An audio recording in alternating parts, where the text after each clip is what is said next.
We'll go ahead and call this committee meeting to order. Why don't we go ahead and take the roll?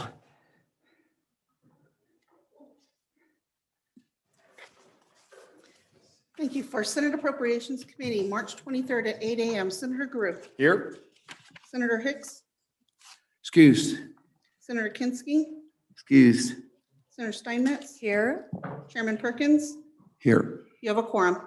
Thank you. Sorry for the delay. Tuesday mornings is, we have meetings that start early and they went over a little bit, so apologize.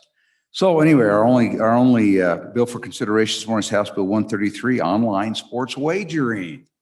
Representative Walters, always good to see you. Mr. Chairman, good to see you as well. You going to present the bill to us this morning? Yes, sir. Go ahead. All right. Thank you, Mr. Chairman. I certainly appreciate your time this morning.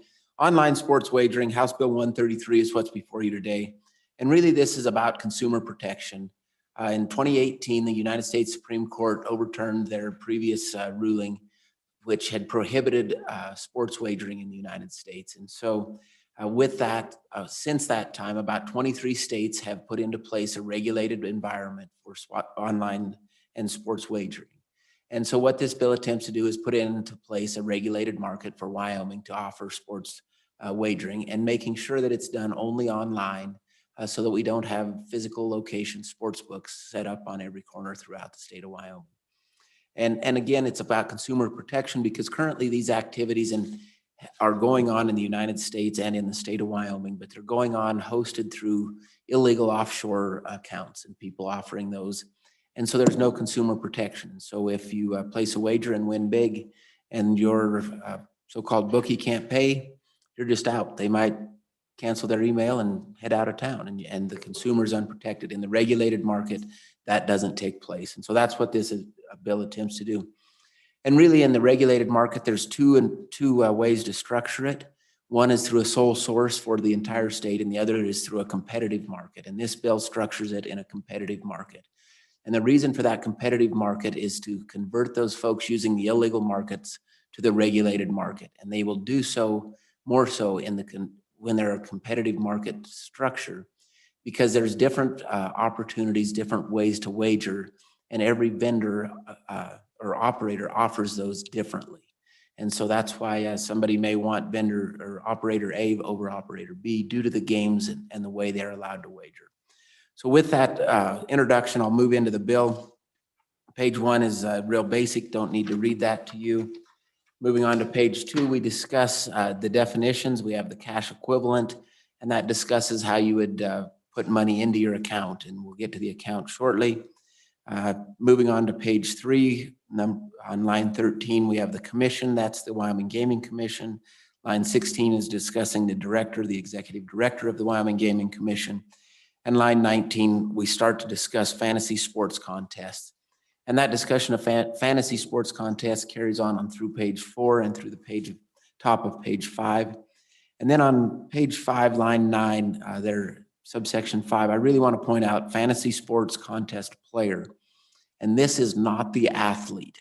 And the reason we need to delineate between the two is to make sure there's a difference between the athlete competing and the couch potato that's participating. And so this is the definition, that's the couch potato, not the athlete.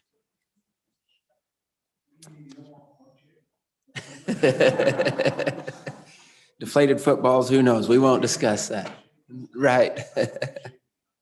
Okay, moving on to online sports wagering. This discusses what is online sports wagering, and line 20 through the end of the page discusses that it will not a physical location, and that was an amendment in the House just to really clarify this is not to be taking place in a physical location. Moving on to page 6. As you talk about that, can you just amplify on that a little bit, Representative Walters, on about not being in a location? This, as I read it, it actually prohibits it. So you can't.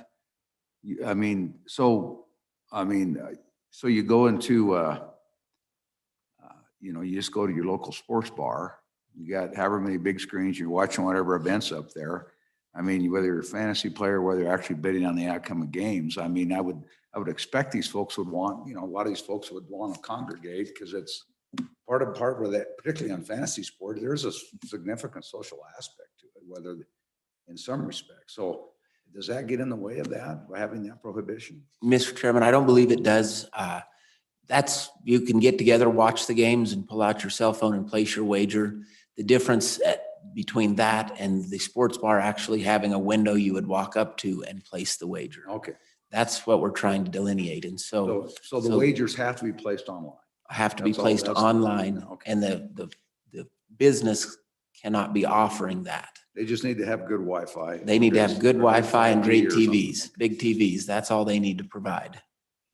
And that's really, this whole part is just belt and suspenders to make sure that's what's taking place, that the local sports bar doesn't have a window for you to walk over to and place that wager.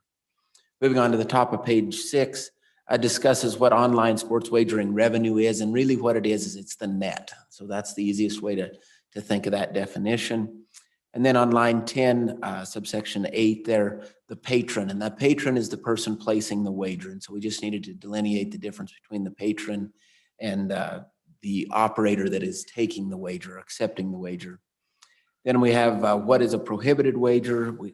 If you're wagering on events where the majority of the contestants are under 18, as well as any other category authorized by the commission or law. Moving on to the top of page 8, qualified gaming. Was the Wyoming High School Athletic Association in favor or in support of or opposed that Cap A? Mr. Chairman, we did not hear any testimony from the High School Athletic Association. Okay, just curious. At least not formally. Moving on to the top of page 7, qualified gaming entity. And this is where we get into making sure that we have that competitive market versus the sole source vendor in the state of Wyoming. Sporting event on line 7 there. This describes what is a sporting event, and it also establishes what's permitted, and it gives the commission discretion to approve other events that are not mentioned in that section. Bottom of page 7 and on line 17 there, sports wagering means you're in the business of accepting the wagers, and it identifies what is permitted and what is not sports wagering. As we move on to the top of page 8 is really defining what is not permitted. The middle or bottom third of page 8, line 15, we have the sports wagering account. And so this is really where an individual their identity is verified. So they have to set up an account. And through the Know Your Customer software and things like that, this is how they make sure people that aren't of age, people that shouldn't be wagering are not wagering. And so this is really where the verification for that takes place is in the creation of that sports wagering account. You know, as I was reading this last night, is there any, is there any kind of surety for the sports wagering account, or anyway, so that there's a guarantee that money doesn't disappear, or that it's, obviously it's not going to be FDIC insured, but is there any kind of bonding or surety requirement, or is that anticipated to be in the rules? How do we handle that? Mr. Chairman, that's a great question. This isn't the account that you're referring to in that regard. This would be for you, the player, the wagerer, get that. to set So that account I up. have my money there and it disappears. So then all of these vendors are required to carry the player money in a separate account than their operational money. So if we're wagering on the Super Bowl, all the wagers for that are held in a separate account than the corporation's operational account. And then secondly, through rules, it's typically not bonding, but it's lines of credit that are expected. And so through rules, a company is expected to set up a line of credit. And sometimes it's even event specific. And so if we're betting or wagering on ping pong, there may not be enough wagers for it to be an issue. But if they know that it's going to be something where an upset is possible and it could create an issue, the commission may require them to carry a higher line of credit for a particular event than necessarily all the time. But that is typically handled through the rulemaking process. Okay, and I appreciate that. I mean, as a lawyer, we have trust accounts. I know, have trust accounts, but every 3-4 years, some lawyer screws up, has absconded, or not absconded, but basically use those trust accounts and they get disbarred. And Right. so there is a line of credit that backs that up. And then how do we, this, as long as with some of the other things, what kind of enforcement compliance, as I read that, I didn't see very much about compliance in here. Obviously they're going to be quote regulated, but the Gaming Commission, how do we ensure or find compliance or ensure compliance once the rules with the law and the rules once they're promulgated? Mr. Chairman, that's all regulated and it's followed through with the Gaming Commission, who is their regulatory body. So I'm assuming that there are a number of private companies out there, and eventually they contract with somebody and they get reports back on compliance, because our compliance won't be much different than the other states that permit this. Mr. Chairman, you are correct. And that really comes to the next page where we discuss the sports wagering vendor. And those are those third-party companies that are utilized. Segue. Great segue, Mr. Chairman. But those are those third-party vendors that are utilized to make sure that there is compliance for all of these various factors that you're discussing, Mr. Chairman. So again, that's the sports wagering account. The wagerer would set up that account. Like I said, that's how we make sure that they're of age to be participating, that they are financially stable. And also within that account, as a wagerer, you're able to set up limits for yourself to make sure you don't get in over your head and things like that. And that's where I come back to the consumer protection. In the illegal markets, they don't care about you. They just want your money. They won't set up limits or anything like that. They'll take your money until they have every last penny, whereas the regulated market is very cautious about that, and they make sure that they make sure to take care of you as much as they can, you might say. So then we move on to page 9. We have the sports wagering Somehow operator. I don't know that they're all that more altruistic. But anyway. Go ahead. Moving on to the sports wagering operator, that's on line 4, and this is the company that is accepting the wagers. And then below that, on line 8, the sports wagering vendor. This is the third-party support services type company. And this is to your point, Mr. Chairman, the folks that would help with the regulatory aspects, payment processors, data providers, know your customer services, all those kind of folks and others. But again, the vendor is those support services. So then we move on to 924-102 on line 14. The commission, being the Gaming Commission, shall regulate online sports wagering and sports wagering operators and vendors. This establishes the Gaming Commission as a regulator. And then in subsection B, this outlines the rulemaking process. And so the rulemaking process continues on page 10 and on page 11. I don't need to read all of this to you, and carries on through page 12.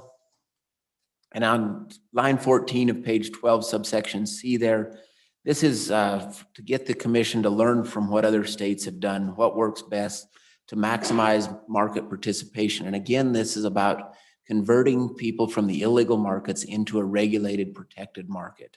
And so that's really what subsection C is about. Moving on to the sports, to 924-103, this is sports wagering operator, and it says that an operator shall possess a permit if they're going to accept wagers within the state of Wyoming. And so then moving on to the top of page 13, subsection B up there, this is the cost to apply for the permit. So it's $2,500 to apply for a permit, and really that is to cover the cost for the commission to review the application, so that the commission isn't out any money to review your application.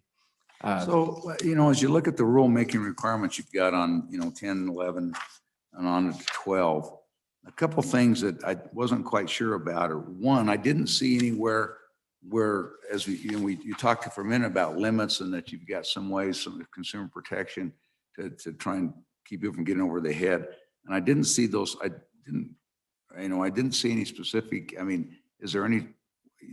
I'd be interested in where those guidelines come from, or are they in federal law, or are they elsewhere, established elsewhere?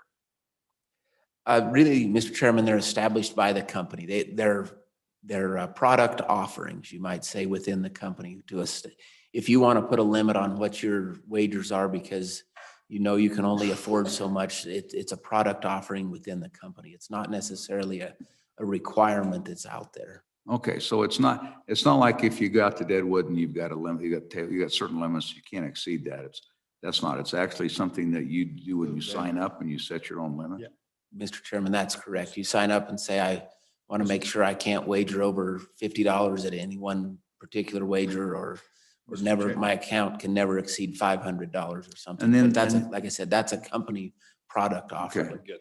So you set your own limits. Yes, sir. And then as you go through here and you've got these, you've got on E and in cap E, and you've got cap F, and as we talk about those, about the requirements that the wagers be lawful and they must be physically present in the state, which goes right into F, which they have a geological system, and then you have some internal controls. But as you do that, I mean, obviously for those that, how do you determine, or is there some way to find those who once this rubric, assuming this bill passed and the rules get imposed, how do you find those that are violating? To find those who aren't complying, who are not who are not subject to regulation, but are allowing bets to be placed within the geographical confines of the state? Well, I think that's a great question, Mr. Chairman. Those are the folks that are operating today, and because it's all on computers and online, it is difficult to track down every one of those individuals. And those individuals would still be out there that are not complying. The goal is to convert as many of the participants into this regulated market. And in doing so, you start to take away the business from those that are not willing to comply with this kind of So regulation. who enforces, who looks for those people who looks for the quote, what would become the black market, so to speak? Mr. Chairman, that's a good question, and I think it's a difficult one to answer, because to participate in the black market, to report those folks, you would be participating in the black market. So if I were participating there and I were cheated, I'd want to report it to the police. But if I report it to the police, I'm already admitting my guilt for participating in the illegal activity. So then the police could go look into it at that point, and look into who that person may have been that accepted my wager. But like I said, I've had to incriminate myself to get that far. And so maybe there's others in the room that can discuss how they would police that illegal market, but it's I would think it would be like how you catch people serve alcohol to underage minors. and that might be, but like I said, there might be people in the room that can Okay. better describe that answer. All right. Mr. Chairman? Yeah, go ahead. Go ahead. Thanks. So Tom, that's why, if you're a bettor, and that's why this bill works, because you would want to go to the sites that are regulated with the vendors that are approved, because that way you would have some degree of assurance with a third-party vendor watching and being able to set limits and all that would give you that assurance. And so the market would gravitate towards those instead of the black market. Isn't that true? Mr. Chairman, that is correct. And that way, then that's where the consumer protection part of it comes into play. Where today, it's kind of Katie bar the door. Mr. Chairman, that is correct.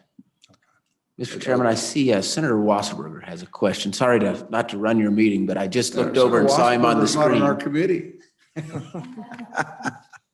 Hello, Senator Wasserberger. Mr. Chairman, are you asking the question of how does the Know Your Consumer KYC computer software works, and how do we protect from having under 18-year-olds using this program? No, That's not your question. Okay. no. So anyway, go ahead. Anything else? Did you want to answer that unasked question, Senator Wasserberg? Okay. Anything else? Senator Steinmetz, anything? Yeah, keep going, Tom. Okay. Excuse me, Representative Walters. You're fine. Again, Mr. Chairman, we're on about page 13 discussing the application fee. And so it's $2,500 to apply for that application. And that is to help cover the cost of reviewing those applications. And then we discuss in the following Romanettes, the minimum information needed from the applicants. And again, that's the minimum information needed. The commission can ask for more information if there is further stuff that they would like to have are required there. So then we move on, and that's on page 14 again, moving on to the top of page 15 and line 7. Then we get into what it costs to actually obtain that permit for an operator. So again, the operator is who accepts the wagers. and it's $100,000 permit fee for 5 years. So it works out to be $20,000 a year, $50,000 renewal for that operator. And then in subsection D, the vendor, and this is the third-party support services company, they're also required to have a permit. And in subsection E, it discusses that permit fee will be $10,000. And onto the top of page 16, it's a $5,000 renewal for that permit. Again, it's a 5-year permit for those. So how is the structure set up? You've got the sports wagering operator, and then you have the sports wagering vendor. Help me understand that hierarchy in this organizational structure. So, Mr. Chairman, I guess the hypothetical I would use is you are the operator. So you're going to allow Senator Steinmetz to accept, or you're going to accept wagers from Senator Steinmetz. And then you're going to use Senator Garu's company to process her credit card as it comes in, and he would be the vendor. So that would be the hierarchy. So what's the operator is, the operator is the one that holds the account? Mr. Chairman, you are correct. The operator holds the account. The operator accepts the wagers and takes care of all of that sort of business. The vendor is who does all the behind the scenes function for the operator. So which one is the one that provides the software and the app, or the app to participate? Mr. Chairman, that would be the operator. The operator, okay. And I'm just still, what I mean is the vendor's doing the back room, but typically the vendor, you think a vendor, that's the person who's out in front. That would be the person that interfaces with the public. So I'm just trying to, I still don't quite have this down in my mind yet, how that works, but Just somebody can help me with that. Mr. Chairman, just the way the definitions were set up of vendor and operator. And so again, operator accepts the wagers as the company in the business, and the vendor then is that backup third-party support services company. Okay, keep going. Okay, we're on to page 16, subsection F. This is within the Gaming Commission that we are setting up a separate sports wagering account so that we can keep track of funds that are created for the state of Wyoming on behalf of sports wagering. And within that account, anytime that account exceeds $500,000 and on a quarterly basis, that fund will tip over to the general. That account will tip to the general fund. Okay, keep going. Subsection G identifies the individuals and the entities who are affiliated with these operators that will be subject to licensing and background checks. And so that those following Romanettes on the bottom of page 16, all of page 17, page 18, and through the top of page 19. Again, this is the people that would be required to go through all of the background checks and all of that sort of stuff when the application is going.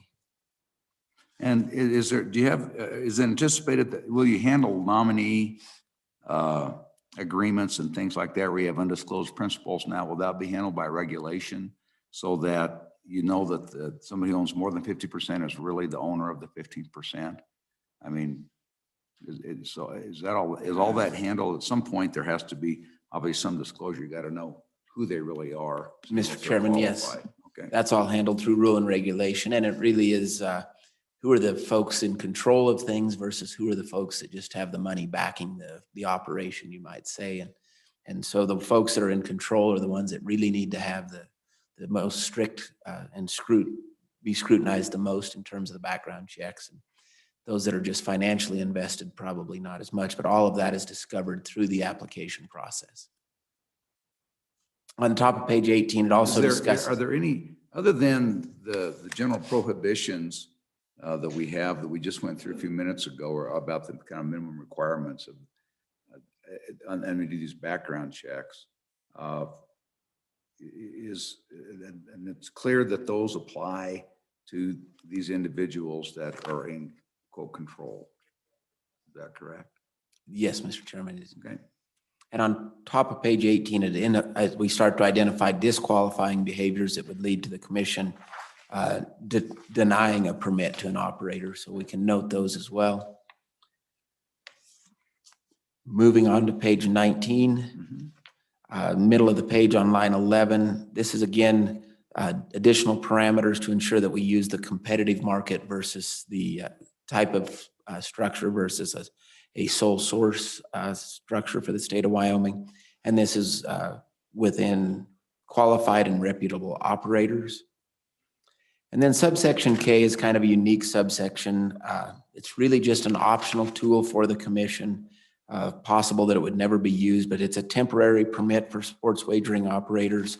And I would consider it to be similar to reciprocity. So if an operator is operating in the state to the south of us, and the state to the south of us has generally the same structure and format that we have in place, if the commission chooses, they could allow them to operate on a temporary basis until their permanent permit is approved.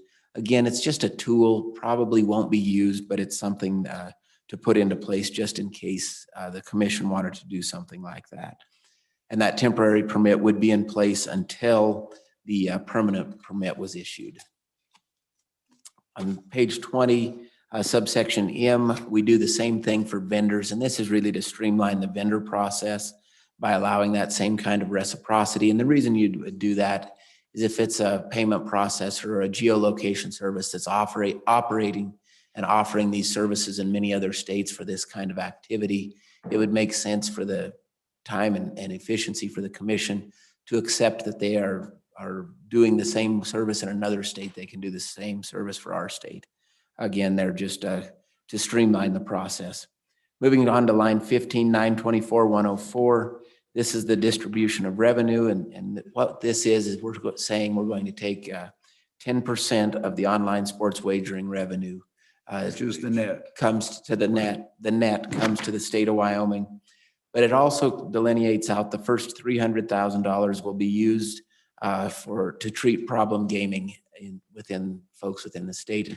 And really that's kind of an interesting thing as I've done more research on this, reading people from other states that were participating in the illegal market and had a major problem, lost vehicles, things like that. Once the state put in a regulated system, they started doing their same wagering in the regulated system, but they found out where help was. And they were able to start using that help to put limits on themselves and protect themselves. And they talk about it in these articles. It's quite interesting how they were still able to participate in the activity they enjoyed so much, but they could do it and protect themselves and be safe to where they weren't losing their cars and everything else. And so having that available, I think is wise and it comes from the folks that are participating in the activities funds to begin with. On page 21, line 9, it's the age. So you'll be 18 years of age at least to participate in these activities or older.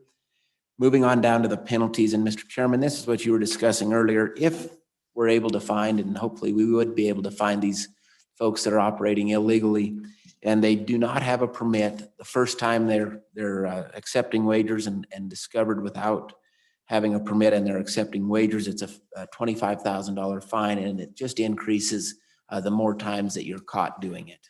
And again, that's the operators that are accepting the wagers that are being sought there. Then moving into section 2 of the bill, this really excludes what subsection A there in Romanet 3 is gambling, and this excludes online sports wagering and fantasy sports contests from the definition of gambling in the Wyoming Criminal Code. And that's really continues on page 23 and the top of page 24. And then we get to section 3 and section 4. And what section 3 and 4 do is the effective dates, and it's a split effective date. So it's effective immediately to begin the rulemaking process. And then the date that the actual process, the wagers could begin to be accepted, or the applications for wagering could be accepted, would be July 1st. And that's the purpose for the split effective date, was to start the rulemaking immediately, and then once the rules are in place, allow for the activity to begin. So, Mr. Chairman, that's the bill. Tried to be as quick as I could and thorough at the same time, but would gladly accept any other questions as you may have them. And thank you for your time, Mr. Chairman.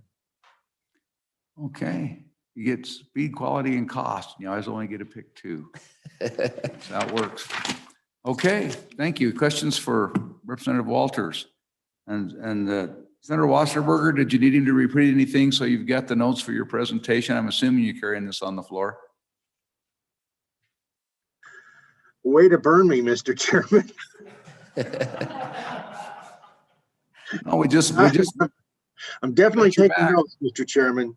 we got your back, Senator Wasserberger. We just, if we need to take some extra notes, we're happy to help you. All right, thank you. Thank you. Appreciate it, Representative Walters. Mr. Chairman, Go ahead, Senator. I'm looking for, not finding on my phone, an email from, I think it was Representative Nicholas regarding an amendment that needed to come in here with respect to online wagering. Does that ring any bells? Not to me. No? Okay. There's one for a different House bill coming up that Oh, maybe it's a different bill then. we were talking about this morning when we met the governor, but anyway. Anything else, Representative Walters? No, sir, I'll be here all morning to answer questions. You'll be here all week. Pardon me? And then, okay, are you organizing the floor show now or? Mr. Chairman, I think there are a few people here that would like to offer some comments. Okay. That's at your pleasure, sir. Do you have anybody from any agencies that are here to, let's go ahead and admit the agencies or, Yep. Sorry, we have Director Moore from the Gaming Commission. okay. Director Moore, good morning. Good morning. Thank you, committee members. I had submitted to you all yesterday. My name is Charles Moore, the director of the Wyoming Gaming Commission. Sorry about that. I submitted to you yesterday a letter of our concern, and on page of the engrossed copy, page 24, section 3, lines 6 and 7, we do have a concern with the July 1st date. My suggestion, again, in the letter that I sent, was to strike out not later than July 1, 21, and then leave the remainder. The commission is very sensitive to this, and also we understand that we will need to prioritize and promulgate these rules as quickly as possible. But when considering we are not in control of the whole process, makes it very difficult for us to want to see a commitment to a July 1 completion of that. So,